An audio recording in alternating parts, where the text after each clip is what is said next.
Hola compañeros, me da mucho gusto estar nuevamente con ustedes. Ahora vamos a ver en esta ocasión lo que son la, eh, la materia de administración financiera 1. Para ello vamos a ver en primer lugar lo que es administración financiera, vamos a ver lo que son algunos conceptos de esta materia. Bien, vamos a ver lo que es la definición. En cuanto al concepto de administración financiera, se refiere a las tareas del gerente financiero de la empresa. Los gerentes financieros administran los asuntos financieros de todo tipo de organizaciones privadas y públicas, grandes y pequeñas, lucrativas o sin fines de lucro. Un administrador financiero es una persona que siempre va a buscar las ganancias de una empresa, maximizar las utilidades, maximizar las acciones, maximizar en este caso el flujo de efectivo. En cuanto a esto, esa es la labor de un administrador financiero. Su tarea, en este caso de un administrador financiero, es realiza realmente tareas muy diversas. En primer lugar, es un plan financiero o un presupuesto, es decir, que hace el presupuesto de un proyecto, el otorgamiento de crédito a clientes, es decir, si alguna empresa va a otorgar a un cliente un crédito, pues el administrador financiero va a decir si es viable o no. La evaluación de gastos mayores, de mayores presupuestos y la recaudación de dinero para financiar las operaciones de la compañía. Es decir, es el que va, en este caso, va a recaudar el dinero para financiar. Cuando se trabaja en Petróleos Mexicanos, en una obra pública, un contratista que trabaja para Petróleos Mexicanos en una licitación, presenta en este caso una propuesta económica, la cual va a tener sus estados financieros. Y esos estados financieros van a decir si esa empresa es viable para construir un dicho proyecto, un puente. En este caso, pongamos como ejemplo el puente de la Unidad que va de la Ciudad del Carmen a Isla Guada, el cual, por ejemplo, el primer mes la empresa tiene que financiar los gastos, en este caso de la obra. Pero si esta empresa presenta en su propuesta económica un estado financiero realmente que no es un estado financiero legal, es decir, es apócrifo, quiere decir que al final de cuentas no va a poder financiar esa obra. Por lo tanto, es necesario que haya ética en esto. Más adelante vamos a hablar acerca de esto. En cuanto a las finanzas, se define como el arte y la ciencia de administrar el dinero a nivel personal. Las finanzas afectan las decisiones individuales de cuanto a dinero, en cuanto a de cuánto dinero gastar de los ingresos, cuánto ahorrar y cómo invertir los ahorros. Es decir, las finanzas, aquí la define como un arte y una ciencia de administrar el dinero, ¿no? ¿Cuánto dinero voy a gastar? De lo que a mí, de los ingresos que tenga mi empresa, cuánto de ese dinero voy a ahorrar y cómo voy a invertir, en este caso, los ahorros. También voy a ver en cuanto a los servicios financieros, constituyen la parte de las finanzas que se ocupan del diseño y la entrega de productos financieros a individuos, a empresas y gobierno, así como de brindarles asesorías. Implica varias oportunidades interesantes de carrera en las áreas de banca, de planeación financiera personal, de inversiones, de bienes raíces y seguros. Es decir, los servicios financieros se ocupa del diseño y la entrega de productos, es decir, se ocupa de cómo se dice, así como un arquitecto en este caso diseña una obra, pues también un financiero va a diseñar en este caso cómo se presenta los productos financieros a una empresa o cómo presenta él los estados financieros, cómo los diseña, es decir, cómo se presenta ante alguna situación. Continuamos, vamos a ver lo que es una propiedad unipersonal. Una propiedad unipersonal es una empresa que tiene un solo dueño y que opera en beneficio de este. Es decir, una unipersonal es una persona. Alrededor, por ejemplo, habla de una estadística, el 73% de las compañías de Estados Unidos son propiedades unipersonales. Es decir, tienen un solo dueño, ¿no? Pero también vamos a ver algunas que son ya sociedades. Vamos a ver con lo que es la responsabilidad ilimitada. En este caso, vamos a ver la primera, que es una condición de una propiedad unipersonal o sociedad general que otorga a los acreedores el derecho a hacer reclamaciones sobre los activos personales del dueño para saldar las deudas contraídas por la empresa. Es decir, la persona a la cual se va a hacer un reclamo, pues es a la persona que es el dueño de la empresa, ¿sí? Es el dueño de los activos de la empresa, ¿no? En cuanto a las sociedades, vamos a ver que una sociedad es una empresa que tiene dos o más dueños y que operan con fines de lucro. Comúnmente una sociedad puede tener uno, dos, tres accionistas, dependiendo del tamaño de la empresa y dependiendo también de cuántos accionistas tengan, en este caso, el monto para pagar las acciones que vale esa empresa. El estatus de asociación. Un estatus de asociación es un contrato por escrito que se redacta para establecer formalmente una asociación empresarial. En ese contrato se va a decir los derechos y las obligaciones de cada uno de los accionistas que tienen esa empresa, ¿no? O esa sociedad. Continuamos con las corporaciones. Una corporación es una entidad creada legalmente, es decir, ante lo que es, en este caso, el gobierno del país, del Estado, la cual tiene los derechos legales de un individuo, ya que puede demandar y ser demandada, realizar contratos y participar en ellos, y adquirir propiedades. Esa es una corporación, ¿no? Está integrada legalmente. Y esta también tiene accionistas, y los accionistas son los dueños de una corporación cuya propiedad o patrimonio se demuestra con acciones comunes o preferentes, cuya propiedad o patrimonio se demuestran, en este caso, con acciones. A diferencia de los dueños de las propiedades unipersonales o las sociedades, los accionistas de una corporación tienen una responsabilidad limitada, ¿sí? La responsabilidad limitada se refiere, por ejemplo, a la previsión legal que limita la responsabilidad de los accionistas por la deuda de una corporación a la cantidad inicial invertida en la empresa mediante la compra de acciones. Es decir, aquí podemos ver que la previsión legal que limita la responsabilidad de los accionistas es, en este caso, la responsabilidad limitada. También vamos a ver las acciones comunes. En este caso, por la forma más sencilla y básica de participación corporativa, los accionistas esperan ganar un rendimiento al recibir dividendos, es decir, recibir las ganancias, que son distribuciones periódicas en efectivo u obtener ganancias por medio de aumentos en el precio de las acciones. Es decir, una acción puede costar hoy un tipo de cambio y mañana puede valer más o no, o puede ser a lo contrario. Bueno, obviamente las finanzas siempre buscan maximizar, en este caso, los dividendos. Y el dividendo son distribuciones periódicas de efectivo a los accionistas de una empresa, ¿sí? En cuanto al consejo directivo, es un grupo que eligen los accionistas de la empresa que por lo general es responsable de aprobar metas y planes estratégicos, establecer políticas generales, dirigir los asuntos corporativos y aprobar gastos mayores. En este caso, eso lo hace el consejo directivo.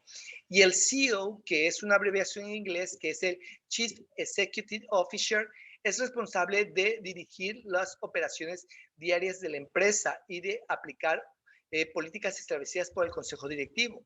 El CEO o el presidente o director general se reporta periódicamente a los directores de la empresa. Las sociedades de responsabilidades limitadas o las sociedades de responsabilidades, ya sea, son, cada una representa una forma especializada o una combinación de las características de las formas organizacionales descritas con anterioridad. Lo que tienen en común es que sus dueños disfrutan de una responsabilidad limitada y que por lo general cuentan con menos de 100 propietarios. Una responsabilidad limitada tiene que tener menos de 100 propietarios. En cuanto a lo que se busca, por ejemplo, en este caso las finanzas, es de maximizar las riquezas.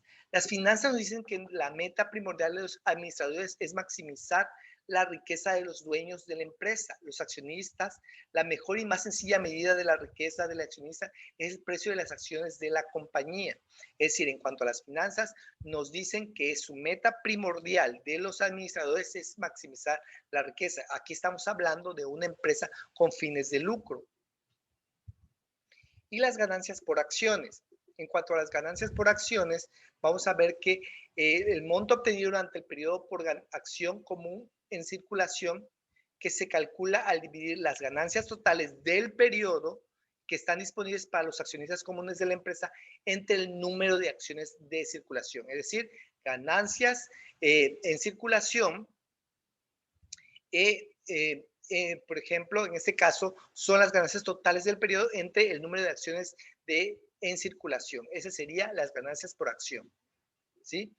Y en cuanto a lo que son los participantes empresariales en este tipo de asociaciones o empresas, son los grupos de empleados, clientes, proveedores, acreedores, propietarios y otros que tienen una relación económica directa con la empresa. En este caso, los grupos de empleados y clientes, proveedores y acreedores son todo lo que se refiere a los participantes empresariales. Y por último, vamos a entrar en lo que es la ética. Antes de entrar a ética, quiero comentarles acerca de lo que es ética. Bueno, pero vamos a ver que ética y moral pareciera que son dos cosas iguales, pero no.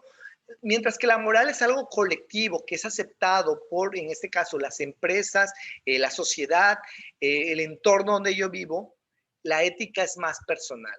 Es decir, si yo le digo a una persona en mi entorno que si robar es malo, comúnmente o lo más probable es que me va a decir, sí, robar es malo, porque socialmente no es aceptado. Pero aún así hay gente que roba, hay gente que esté en la cárcel por robar.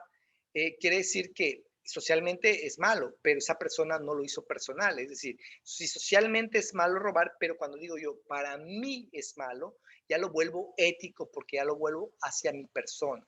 Por lo tanto, la ética en los negocios se refiere al conjunto de normas de conducta o juicio moral que se aplican a los individuos que participan en el comercio.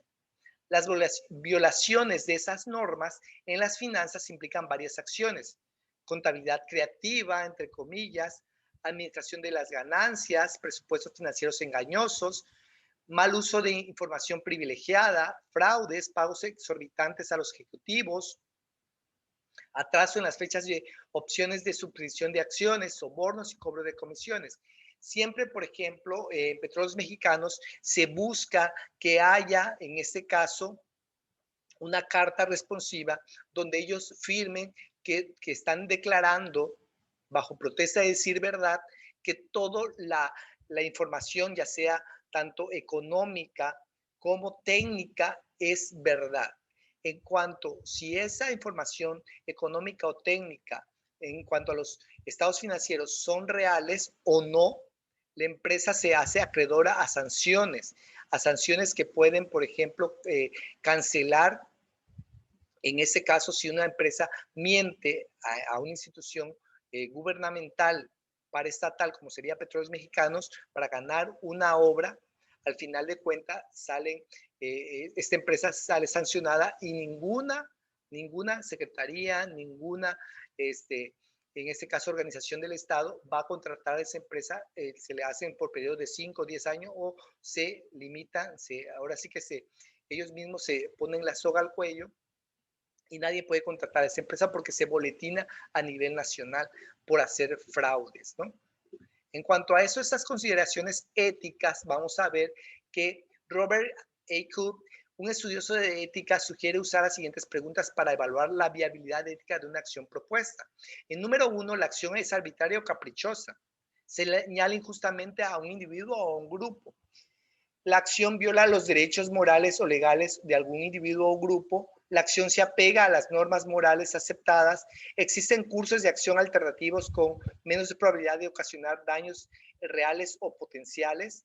Y esas preguntas se hacen para que vamos a ver si una acción es éticamente viable. Y en cuanto a la ética también y precio de las acciones, vamos a ver, por ejemplo, que un programa eficaz de ética puede enriquecer el valor corporativo al generar varios beneficios. Reduce los litigios potenciales y los costos legales, mantiene una imagen corporativa positiva, estimula la confianza de los accionistas y gana la lealtad. El compromiso y el respeto de los participantes empresariales, todo esto al mantener y mejorar el flujo de efectivo y reducir el riesgo percibido, afecta positivamente al precio de las acciones de la compañía. En este caso, por ejemplo, vemos que una empresa puede socialmente ser responsable o éticamente responsable cuando realmente su empresa cuida el medio ambiente, el entorno y también no da sobornos, etcétera. Y por eso una empresa está bien vista o mal vista. Es decir, cuando una empresa comete un fraude, pues obviamente su fama es mala. Cuando una empresa siempre entrega en tiempo sus trabajos o la obra, pues obviamente se gana el prestigio de esa empresa. En cuanto al comportamiento ético, el comportamiento ético se considera necesario para lograr la meta de la empresa de maximizar la riqueza de los propietarios.